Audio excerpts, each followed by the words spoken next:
Praise the Lord. இன்னைக்கு டிராயிங்கான Bible வசனம் பார்க்கலாமா? கிறிஸ்துவின் ரத்தம். எபேசியர் 2 அதிகாரம் 13 முன்னே தூரமாய் இருந்த நீங்கள் இப்பொழுது கிறிஸ்து இயேசுவுக்குள் கிறிஸ்துவின் ரத்தத்தினாலே சமீபம் ஆனீர்கள். அதாவது நம்ம தூரமா இருந்தோம், இப்ப கிறிஸ்துவனால, அதுவும் கிறிஸ்துவின் ரத்தத்தினால சமீபமானோன்ற சொல்றாங்க. அதுக்கு முதல்ல நான் வாசிக்கிறேன். அக்காலத்திலே கிறிஸ்துவை சேராதவர்களும் இஸ்ரவேலுடைய காணியாட்சிக்கு புறம்பானவர்களும் வாக்குத்தத்தத்தின் உடன்படிக்கைகளுக்கு அந்நியரும் நம்பிக்கை இல்லாதவர்களும் இவ்வுலகத்தின் தேவனற்றவர்களுமாய் இருந்தீர்கள் என்று நினைத்துக் கொள்ளுங்கள். அதாவது கிறிஸ்துவுக்கு தூரமா இருந்தோம் சொல்றாங்க இல்லையா? அது எப்படிப்பட்ட தூரம்ன்றதை எக்ஸ்பிளைன் பண்ணிருக்காங்க. அக்காலத்துல முன்னிருந்து பழைய பாட்டுல இருந்து கிறிஸ்து நமக்காக மறிக்கிற வரைக்குமே கிறிஸ்துவை சேராதவங்க, அதாவது ஆண்டு ரத்த சிந்தி மீட்பு கொடுத்து நம்மளை சேர்க்கிறதா இருந்த காலம் வரைக்கும் நம்ம கிறிஸ்துவை சேர்ந்தவங்களா நம்ம இல்லாம இருந்தோம்.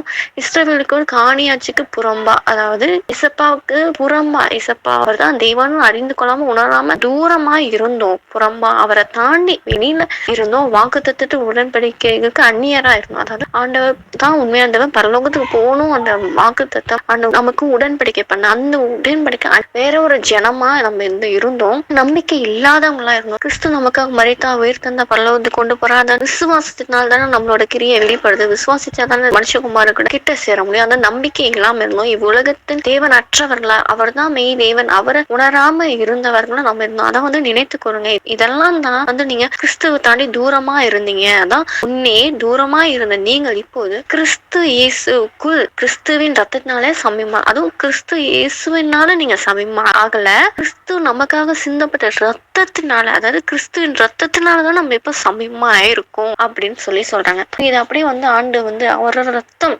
அப்படின்னா அது என்ன குறிக்குதுன்னு பார்க்கலாமா? கொலோசியர் 1 அதிகாரம் 14 அவருக்குள், அதாவது குமாரனாகிய கிறிஸ்துவுக்குள் அவருடைய ரத்தத்தினாலே பாவமன்னிப்பாக மீட்பு நமக்கு உண்டாய் இருக்கிறது. அதாவது கிறிஸ்து நமக்காக ரத்தம் சிந்ததனால நம்மளுக்கு பாவ மன்னிப்பு வருது, மீட்பு, அதாவது சால்வேஷன், மீட்கிறது. அவர் ரத்தத்தினால நம்மள கழுவி மீட்டு கொண்டார், நமக்கு ரட்சிப்பை கொடுத்தார் அப்படின்னு சொல்றாங்க. இது அப்படியே இன்னொரு வசனமும் இருக்கு. பழைய பாட்டுல பாவ மன்னிப்புக்காக அவங்க ரத்தம் சிந்தினாங்க. அதை வாசிக்கிறேன். எபிரேயர் 9 அதிகாரம் 7 இரண்டாம் கூடாரத்துக்குள்ளே பிரதான ஆசாரியன் மாத்திரம் வருஷத்துக்கு ஒரு தரம் ரத்தத்தோட பிரவேசித்து அந்த ரத்தத்தை எனக்காகவும் ஜனங்களுடைய தப்பிதங்களுக்காகவும் செலுத்துவான். அதாவது 2வது கூடாரத்துக்கு அப்படின்னா மகா பரிசுத்த ஸ்தலத்துக்கு ரத்தத்தை எடுத்து தனக்காகவும் தங்கள் ஜனத்தின் தப்பிதங்கள், அதாவது பாவ நிவாரணத்துக்காக செலுத்தத்துக்கு வருஷத்துக்கு ஒரு தடவை தான் போய் செலுத்துவாங்க. அப்போ கிறிஸ்து நமக்காக வரல ரத்த சிந்தனை. அதனால வெள்ளாட்டு கடாவும் இளங்காளையை வைத்து அவங்க பலி செலுத்துவாங்க.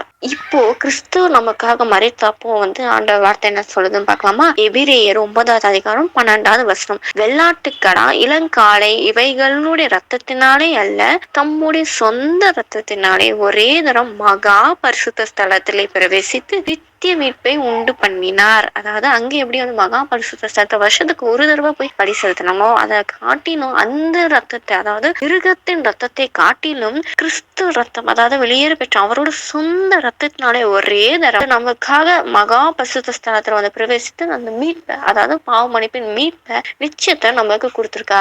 பழைய பாட்டுல அவங்க யாருமே மகா பரிசுத்த ஸ்தலத்துக்கு போக மாட்டாங்க. எல்லா ஜனங்களும் வெளியிலேயே ஆசரிப்பு கூடாத வெளியிலேயே இருந்துதான் பார்ப்பாங்க. ஆசையில மட்டும்தான் ரத்தத்தை எடுத்துட்டு போய் மகா பரிசுத்த ஸ்தலத்துக்கு ஒரே தரம் போய் ரத்தம் தெளிச்சிட்டு வருவாங்க. அதை பிரேக் பண்றதுக்கு ஆண்டவர் ஒரே தரம் ஜீவ பலியா ஆண்டவர் சிலுவையில ரத்தம் சிந்தி அந்த திரைசேரியை 2 கிழிச்சு இப்ப யாரு வேணா பரலோகத்துக்கு வரலாம். கிறிஸ்துவை ஏற்றுக்கொண்ட எல்லாருமே பரலோகத்துக்கு வரலாம், தேவனை தரிசிக்கலாம். அந்த உடன்படிக்கை, அந்த மீட்பை நமக்கு கொடுத்திருக்காரு. அது அவரோட ரத்தத்துல நம்மளுக்கு மீட்பு உண்டு, பாவ மன்னிப்பு நிச்சயம் உண்டு, சுத்திகரிப்பு உண்டு, ரட்சிப்பு உண்டு, அவர்கிட்ட சேர்ந்துக்கிற அந்த பாக்கியம் உண்டு. அவர் ரத்தத்தினால நம்மள நீதிமான்களா மாட்டுகிற அந்த தன்மை அவரோட ரத்தத்தினால இருக்கு. பரலோகத்தை கொண்டு போய் சேர்க்கறதுக்கு இந்த ரத்தம், அதுவும் கிறிஸ்துவோட ரத்தம் மூல காரணமா இருக்கு. இந்த வெளியேற பெற்ற ரத்தத்தை நம்ம அலட்சியமா படுத்தக்கூடாது. அதை கம்யூனியன் எடுக்கும் போது ரொம்ப அலட்சியமா நம்ம நிறைய தடவை உணர்ந்து எடுக்கிறது இல்ல.